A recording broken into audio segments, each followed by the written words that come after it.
Hey Pop-Tarts, let's make vanilla cake number 7. If you're not familiar, I'll explain. In your mixer bowl, you need 2 cups of sugar, and you will need 2 sticks of butter. Now, I am making a much larger batch than you, but I am saying the ingredients that you need and putting your ingredients here on the screen. Now, those of you who follow me, about a month and a half ago, I made a video about how I was trying all different kinds of vanilla cake recipes until I found one that worked for me and my needs that I liked. I went through 7 in the last 8 years. Thus, this is vanilla cake number 7, which was the winner. So, let's get the sugar and the butter creaming together. We want to get this well incorporated so it is light and fluffy.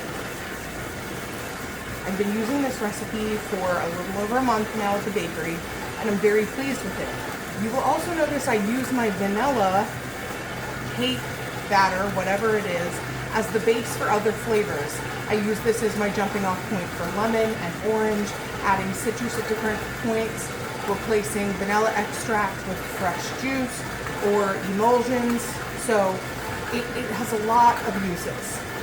All right, to this, you're on your lowest setting. We're going to add 5 whole eggs. I told you I was making a bigger batch. I always make this in a triple just because I'm always baking cupcakes or cakes, or like I said, adapting it to do other things that I need. Something I have found with this recipe that's really important is that once you get all of your eggs in and let it beat for a little while, you really need to stop the mixer, pull the bowl down, scrape down the sides, because I can see it now. Sugar and butter is stuck to the sides. You want to get scrape all the way down, then mix it again. Otherwise, you're going to get like iceberg-sized chunks of sugar and butter. And when you pour that into a pan and it bakes, because it melts, then there's nothing there and you have a big hole in your cake. We don't want this. So I'm going to stop it, drop it, and scrape it. Stop it, drop it, and scrape it. I just came up with that. Relax, I know I'm not brilliant. Okay. Get all the way down to the bottom of the bowl. And we're going to do this a couple of times, but I really like to do it at this stage because we're going to incorporate other ingredients. And this way, everything's in the mix. Alrighty. Let's pull her back up and get her running. Now to this, you're going to add half a teaspoon of salt. If you're using salted butter, just omit the salt. I always use unsalted butter.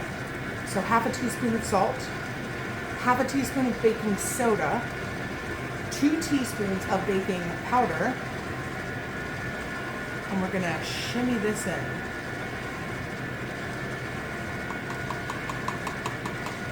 I like to let those blend together. This recipe is from, I believe, Simply Recipes. I'll put it on the screen. I have made just a few tweaks and alterations to fit what I need, and I'm sure you will do the same. And you need 1 tablespoon of vanilla extract. Measure with your heart here because the flavor is delightful.